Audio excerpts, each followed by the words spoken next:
Welcome to Establishing Point of View. Whose senses are scenes filtered through?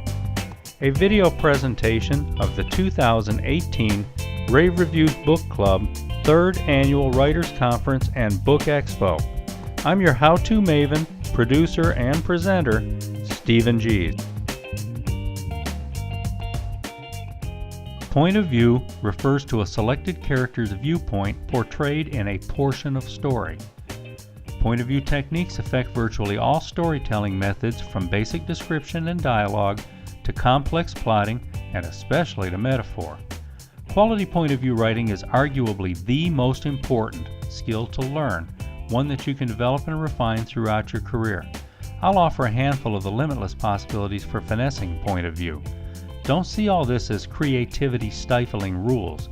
You and your readers will experience greater levels of character intimacy and understanding. Point of view means narrative deliberately reflects the viewpoint of a particular character, usually someone in the story. The narrator experiences, and thus may describe, everything sensed by the character, what he sees, hears, smells, tastes, feels, and experiences. Your narrator possesses the point of view character's full range of knowledge, from past history to current level of education and understanding. This is the only character whose thoughts, beliefs, and interpretations are open to us. We only see the parts of plot known to that character. Written with finesse, your narrator also will relay information as if directly experiencing the emotions of that character, from surprise to outrage to confusion to grief and more. These are only the basics, but even within these you will discover unlimited creative possibilities in your own work, and you will better recognize impressive, sometimes even humbling, examples in the works of others. Point of view conventions.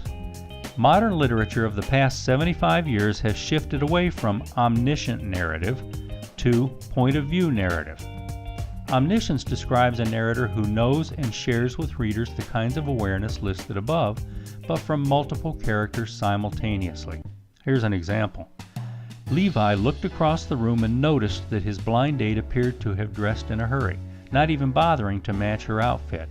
But she was thinking he looked uncomfortable in that silly suit, and anyway, she did not want to dress up and send him the wrong message. That scene delves into both characters' points of view, but modern point of view conventions expect narrative to adhere strictly to only one point of view for the duration of at least a whole scene, though it may last for a chapter, a section, or even the entire novel. Often the need to shift to another point of view forms the basis of where scene breaks occur, which aids the author in deciding arts of plot. Structuring point of view. The number of points of view used in a story is limited only by the number of scenes and/or characters. Many novels tell the entire story from one point of view. Others might use dozens. However, the more points of view used, the more challenging it is to establish rapport between readers and characters. Do establish the point of view of each scene right away, preferably in the first few sentences. Now let's talk about point of view splitting. Splitting point of view refers to breaking continuous action into multiple scenes in order to change point of view, but still keep each point of view within its own scene. For example, if Fred and Tish meet at a bar for their blind date, the sequence can show his point of view, then after a scene break, show hers picking up from where his left off. He stepped inside, waited for his eyes to adjust to the dark interior, then scanned the room until he spotted her. Wearing a red coat per their plan, she sat at the end of the bar looking beautiful. Blind date number 17, and finally, he did not have to resist the urge to turn and flee, or come back with a chew toy for the mutt of the week. Her eyes sparkled as he introduced himself, and for the first time he did not stumble over his words, this newfound confidence and unfamiliar sensation to be savored. He held her hand delicately, then as if the natural thing to do, brought it to his lips for a gentle kiss. He could marry this girl, that much he already knew. Scene break. Ew, gross. She hated premature physical contact, and already he was planning a slobbery kiss on her hand before she could pull it away. She quickly searched for signs of open herpes sores while he yammered on nervously about how nice she looked, his awkward nervousness palpable. He grabbed her elbow and roughly steered her toward a booth without asking, as if she had any interest in yet another take charge kind of guy. 5 god-awful blind dates in a row, each worse than the last, and already this one promised to set a new low. Now, while there is no limit to the number of times scene breaks can provide split points for changing point of view, in most cases they should be limited to the minimum necessary. However, sometimes you will need to jump back and forth frequently, even every paragraph, as long as you have the scene break between them. Point of view rewinding. This technique relies on replaying all or at least a portion of a scene in order to show different perspectives of what happened. In the example of Fred and Tish's blind date, you could play the entire date from his point of view, then pick it up again from the beginning, or a key point in the middle, and replay the same events interpreted differently from hers.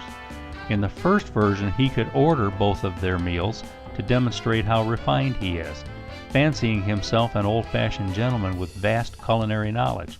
Then during the replay, we could learn how that makes her feel controlled and condescended to as she gradually comes to despise him. Rewinding slows the plot, but offers many advantages, wielding powerful point of view. Planning point of view. Deciding whose point of view to use, plus when, how often, in what order, and whether to split or rewind, must play a central role in the planning stages of story writing, especially when developing an outline. Consider these to be just a few of the many possible considerations, most of which might well be unique to your story. Emphasize the protagonist. Your most important character needs the most POV time. If you want readers to ride with him, to invest emotional currency by rooting for him to accomplish his goals, you need to allow them to spend time in his perspective and to become closer to him than any other character. Usually that means beginning the story in his point of view, but if point of view is to alternate between the protagonist and the antagonist, sometimes a story works well by beginning with the antagonist's point of view to introduce the conflict and create tension. Usually the protagonist's point of view will end the story, but common exceptions include having the protagonist ride off into the sunset, so to speak, and leaving readers in the point of view of someone who benefited from his efforts. The climax nearly always requires the protagonist's point of view. Although in rare cases another point of view could observe the climax, readers usually prefer to be as close as possible to the action and the character's state of mind. Maintain balance. Your protagonist's point of view usually will claim most of the scenes, and they should be spaced throughout the story. If the antagonist will have point of view scenes, they should be spaced throughout the story too. The same applies to all main characters with ongoing important point of view roles. Some writers make the mistake of avoiding a particular character's point of view until later in the story when a scene offers no alternative. Your advance outlining should reveal that problem so you can find a good reason to introduce that point of view earlier. Then we will know the character and be expecting to spend time with him, rather like placing a gun in the drawer in Act 1 so it will be there in Act 3. A similar problem occurs when the writer establishes vivid point of view for a character early, then drifts away and never returns to that point of view later in the story. Unless that character's role has taken him out of the story, readers will prefer an opportunity to revisit that character and achieve a sense of closure. Leaving point of view loose ends is rather like developing an elaborate subplot than losing interest in it and never coming back to resolve it. Maintain pace. If a novel has 3 points of view, the most comfortable pace will likely have scenes regularly alternating between the 3. Leaving one character dangling from a cliff while we spend the next 19 scenes following the exploits of another will feel unbalanced. This tends to result from writers using a linear approach to planning, following their own attention spans, but you must consider how readers feel when patterns are disrupted. Sure, this seems like a limitation while outlining, but you should quickly discover it is a very useful tool for helping finesse your plot organization to maintain tension and flow. Have a reason. Every point of view change to another character's should be justified by your carefully reasoned intent. just as choosing to feature only one point of view for the entire story should be justified.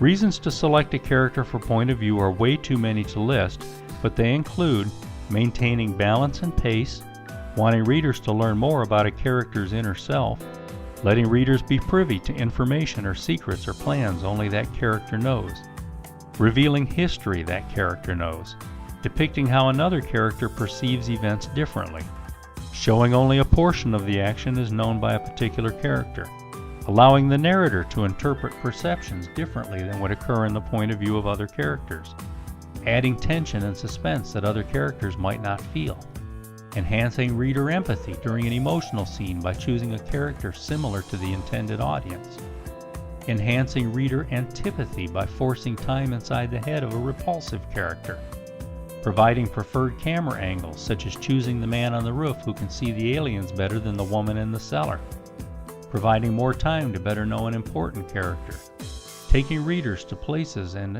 events other characters do. Brainstorm your options and make very deliberate choices. The 5 key elements of point of view. Number 1, the senses. Consider all 5 senses, plus extras, balance, intuition, ESP, whatever, and pay particular attention to camera angle. What does the point of view character see, hear, smell, taste, and feel? Now, camera angle refers to the limited scope of what a character sees. People do not see around corners, so descriptions should wait until the character peers around the corner before readers learn what is there.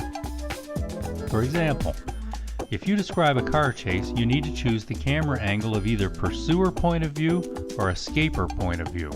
If you want the escaper to keep disappearing from sight so you can build tension while seeking where she hides, your point of view needs to be the pursuer's.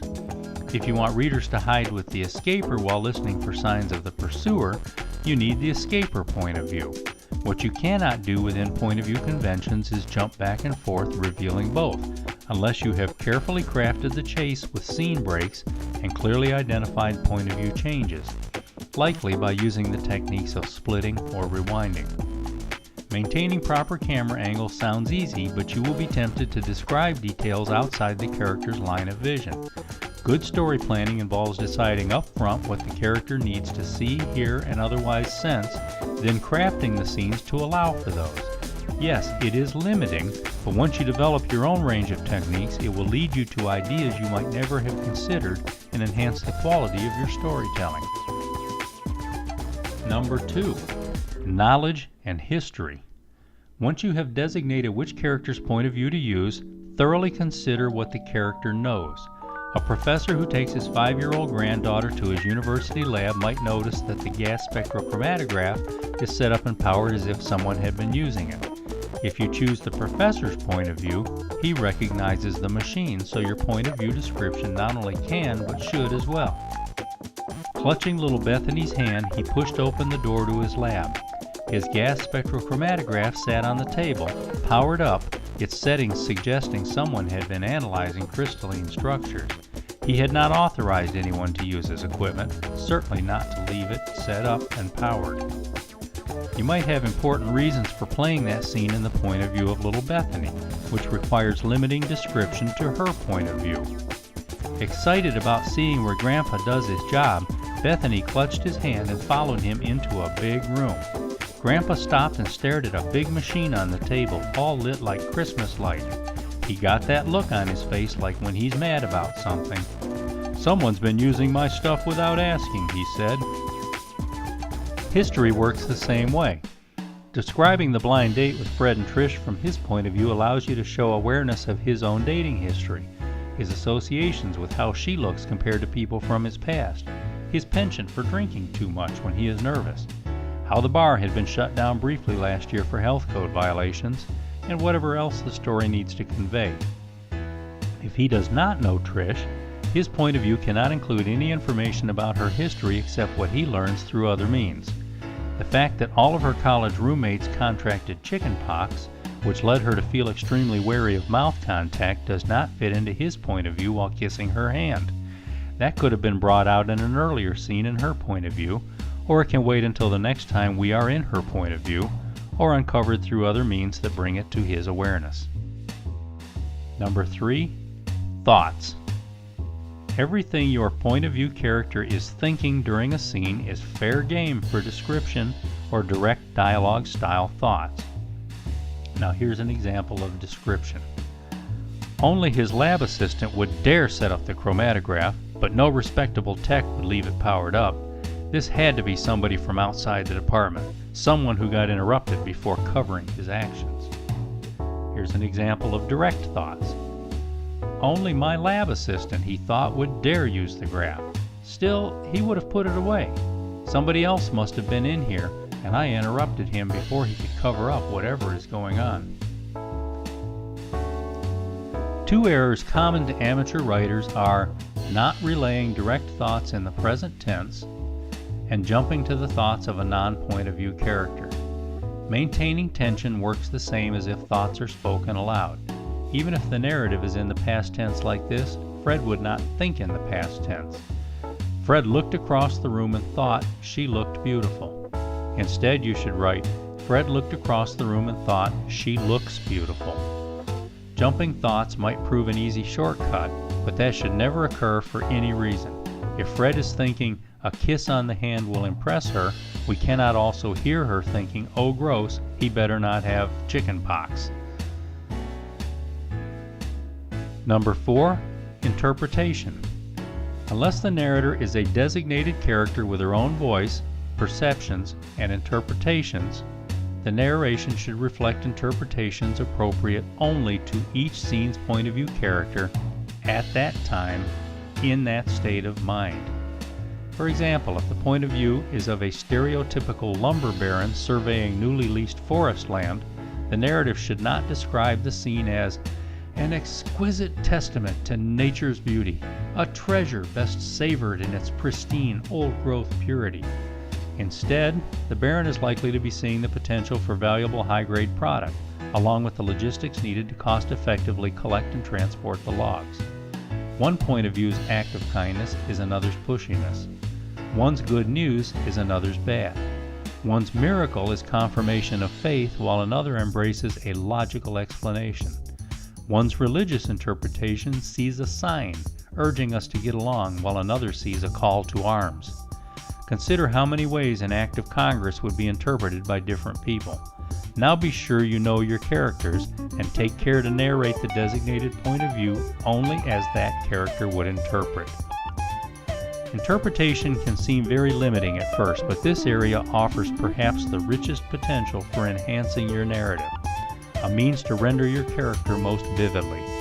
Interpretation is how you immerse readers in a mind's eye version of the story's world. Great storytelling is not so much leading an unknown reader through plot as it is transforming the reader into the character or characters who play roles in that plot. Interpretation even extends into the realm of metaphor. Your retired military officer might find metaphor in striving to run a ship-shape operation at the senior center where he volunteers. Your kindergarten teacher might see supervising recess as trying to keep too many gerbils from running amok. Your teenage hacker might view a company's encrypted data system as the king's private preserve where only the craftiest dare hunt game. A character's point of view does not have to be aware of or even understand the concept of metaphor to perceive things metaphorically. Once you learn to fully inhabit your character, you will discover how point of view interpretations affect every aspect of the story, right down to the choice of narrative vocabulary and descriptive images. And finally, number 5, plot and information awareness. Arguably the most obvious, this element appears to be surprisingly easy to violate. No matter what has already happened in the plot, only what the point of view character knows at that time should be referenced in a scene. The same holds true for events that have not yet occurred. Both can be summed up in the one phrase that trumpets egregious amateurism. Little did he know. Ooh. To be clear, if he does not know it, it does not belong in his scene. If that creates problems with your plotting, the plot needs to be finessed better. A violation does not have to use those words, little did he know. Astrophysicist Cindy should never be enjoying dinner with her family, unaware a chunk of the moon is hurtling toward Earth. It could be revised to have her enjoying dinner, then finding out about the chunk, or alternate between different points of view in different scenes, such as Cindy eating dinner, then cutting to her partner's point of view at the observatory as he, and thus the readers, discovers the hurtling chunk. If you use multiple points of view with people obtaining information readers already know, be careful not to repeat it. Usually having the point of view find out that another character learned and maybe how proves sufficient. Some redundancy might be justified if you add point of view interpretation per number 4 above. One more scientist learning about the hurtling chunk could matter to readers if she has a new take on it, a different explanation, a better plan. Sufficient variance might even justify jumping into that point of view and making creative use of all 5 elements listed above. Plot awareness ought to be easy to keep straight, though many writers seem to struggle with it, at least some. More subtle, though, are other kinds of information that should not be narrated because the point of view character does not know them. These might not be so obvious as to jar readers out of suspended disbelief, but often they generate a sense of unease without your audience knowing why. The forms these take are way too numerous to list, so good writers simply vet every kind of information in their narratives to make sure it passes the point of view test. Here are 2 examples. Knowing names. If you are tempted to say, "In walked Lance Thackeray Pettigrew," the first question you should ask is whether or not your point of view character knows the character's name, especially the full name. If not, Lance is a tall man with an air of authority and impatience about him, or something like that. If readers met Lance in an earlier scene from another point of view, even from Lance's point of view, we might recognize him and know his name, but your point of view character does not, so neither should your narration. Here's another one, recognizing setting. If your character drives all night, pulls into an unfamiliar town, do not narrate information about the town your character does not know. If last year's fire at the town's mill and recent sightings of ghosts matter to the character, readers will learn as the character learns. If you want readers to know but not have your character find out yet, you need another point of view, such as a separate scene from the point of view of the town's lone police officer watching the sleepy driver pull in just before dawn. When you violate the boundaries of point of view, you risk what we call narrative intrusion. Narrative voice. Writers using multiple point of view may choose between relying on one narrative voice, the style of speaking, that reflects point of view, or changing the narrative voice with each point of view. Consider this example of the same voice relating both points of view. Security Officer Welch cornered the intruder behind some shipping crates. It turned out to be a kid, maybe 12 or 13, with dirty blonde hair and trousers hanging so low his ratty boxers showed. The kid glared back, defiance in his eyes, but as Welch moved closer, he flinched and looked scared. Scene break. The cop had Sean cornered, staring him down, apparently unaware the other boy was hiding a few yards away. With no place to run, Sean decided he would have to use his knife. Cops were known for beating anybody they caught inside the warehouse. Consider the same 2 points of view in narrative voices that differ in order to evoke the character's way of thinking. The intruder jumped behind those crates. Ha! He had him trapped now. No way out. Wow, it was just a kid, hardly old enough to sing low notes.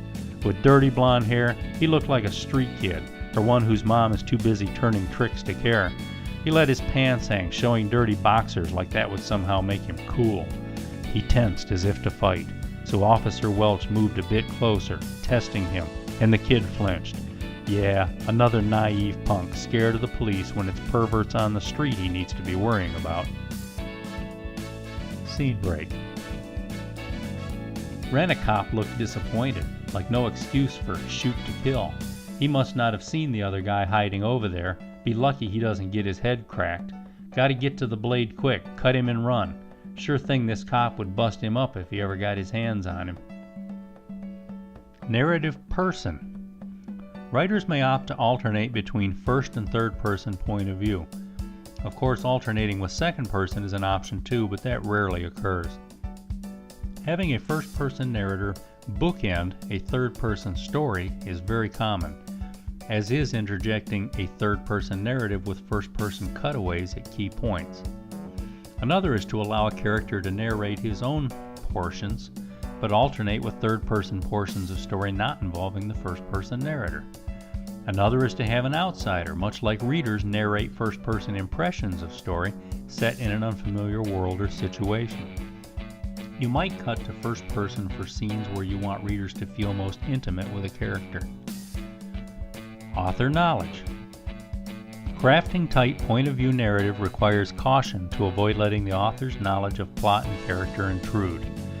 Obvious violations often fall under the little did he know kind of error, revealing plot points the author knows, but the point-of-view character does not.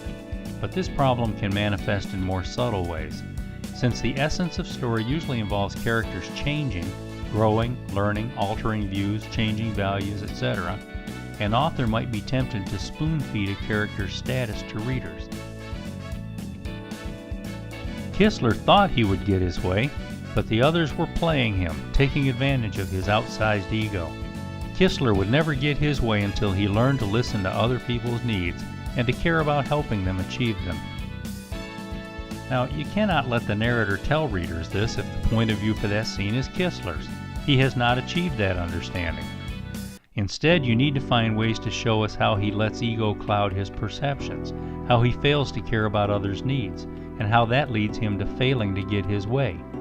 It is ironic that amateur writers often feel they need to explain elements despite violating POV, when, in fact, readers are more engaged if they participate in reaching their own understanding of character and story. Even more interesting is allowing them to juxtapose their own interpretations with differing ones offered in the point of view of the clueless character. A similar error with the opposite effect is use of distancers, which involves showing readers something not fully understood, then learning additional information about what happened, even though the point of view character understood all along and thus should have allowed readers to know right away. For example, we are in the point of view of a police captain during a tense hostage standoff when a mysterious cloud of blue smoke surrounds the building and all falls quiet. Officers move in, find everyone asleep, and secure the scene. Later, our captain explains that he had secretly set off some gas charges in the ventilation system. This violates point of view because we were riding with the captain and thus should have been privy to his plan. To him, it was not mysterious blue smoke. So to describe it as such in his point of view would shatter the illusion. The author invited us into the point of view of a character, then immediately added distancers to push us away. If the smoke needs to be mysterious until it is explained later, we should have been in the point of view of someone who did not understand what was happening, someone to whom the smoke was mysterious. Interpreting other points of view. Frustrated authors often feel they need to violate point of view conventions by describing the thoughts of more than one character because readers need to know. Remember, though, that all people move through their worlds interpreting and making various kinds of judgments about others' interior selves. If Bart is worrying about Mona's reaction to his breaking up with her, we do not need to jump into Mona's head. Bart's point of view should observe and have opinions about her apparent reactions. You do not need to remind us they are Bart's interpretations because, in his point of view, anything the narrator describes is automatically attributed to Bart's awareness. Watch for interpretation of others' views in this example. Boss Horton dreaded leading the owner on this tour of the production shop. It always made the crew uneasy, sparking rumors of doom and gloom. As the pair stepped outside his office, the workers fell quiet, their eyes darting around the room before fixing back on their work. Uneasy murmurings filtered among the machines. They did not like this unexpected tour. They did not like it one bit. At first, it might seem like the last two sentences violate point of view, not only in narrating the thoughts of a non-point of view character, but revealing the thoughts of a group. However, this technique is quite legitimate. The scene uses show don't tell, or watch not tell, to show us what the point of view character sees and hears, then adds his interpretation. One potentially interesting, sometimes quite revealing use of this technique is to have the point of view character misinterpret. Maybe Boss Horton assumes the crew are worried about the shop closing and costing them their jobs, But in truth, a rumor has spread that Horton is about to lose his job, so the unease is about who might be taking over, which would then allow us to follow Horton's point of view, all the while knowing his interpretations are wrong. Being careful not to violate point of view by revealing author knowledge, as described above, you must decide when and how readers will learn that Horton's interpretations are wrong. We could learn beforehand from a different point of view, such as a meeting between the owner and someone he is wooing to come take over. You could allow readers to figure it out for themselves by planting clues we decipher but which Horton does not. Or you could surprise us later, either from a different point of view or from Horton's when he learns or figures out the truth. The art of finessing interpretation of others from a different point of view can prove valuable in adding depth to one character without having to clutter the narrative with frequent point of view shifts to reveal others' perceptions that you can help readers glean without requiring direct access to them. U-Povers. Now that you are expert at expanding the scope and depth of your characterization through creative use of POV, one big mistake to avoid is what I call the U-Pover. Now, I coined this term. It's not very elegant, but I hope it's jam-packed full of meaning. This is reminding readers whose point of view a scene is in, even though the perspective is clearly established. If your point of view character walks to the window, you do not need to write, "He looked out the window and saw a spaceship on the lawn." He must be noticing it if our narrator describes it in his point of view. We know he looked and we know he saw if you simply walk him to the window and write, "A spaceship sat on the lawn." Consider the following descriptive paragraph, which contains 12 examples of U-Povers. Marty peeked out his front door and saw two tattooed teenagers on the sidewalk. He noticed they looked jittery. A parked car could be seen, which a third teen leaned against. Marty recalled riding in the same kind of car several years before, and he remembered how luxurious it felt. He could hear birds chirping overhead, but he detected a note of franticness in their songs. That's when he caught a whiff of smoke. He thought it smelled like drugs, and he felt angry about the teens' invasion of his neighborhood. It looked to him like they did not care that they were intruding on someone else's property. He considered the idea that they had probably stolen that car. After being introduced, Marty required little or no direct reference in such a short narrative. You do not need to alert readers that your point of view character is using his or her senses, nor is it necessary to state that whatever opinion or interpretation permeates the narrative belongs to him or her. Description is nearly always more vivid if whatever your point of view character perceives is allowed to be the subject of your sentences, especially if narrated with character revealing attitude.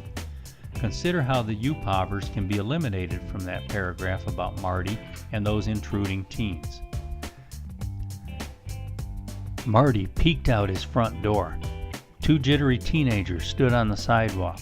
A third teen leaned against a parked car, a luxurious model Marty once rode in several years before. Birds chirped frantically overhead. Smoke with the odor of drugs wafted about, an infuriating invasion of the neighborhood. Those teens didn't care about intruding on someone else's property. They probably stole that car. Because we were in Marty's point of view, everything described must have been perceived by him. Likewise, all attitude and interpretation must have belonged to Marty, including jittery teenagers and birds chirping frantically. Now you can watch and learn. One of the great joys of becoming a skilled storyteller is becoming a skilled story reader. Discovering and admiring and learning from wonderful examples of other writers' creative use of point of view is now something you will appreciate more than most readers ever imagined. Collect the best examples, share them with other writers, send a note to that author expressing your appreciation, then get to work and top that with your own. After all, recognizing great writing is all a matter of perspective. For the 2018 Rave Reviews Book Club 3rd Annual Writers Conference and Book Expo, I'm Stephen Gies. I very much appreciate your feedback. Please remember to spread the word about Rave Reviews Book Club.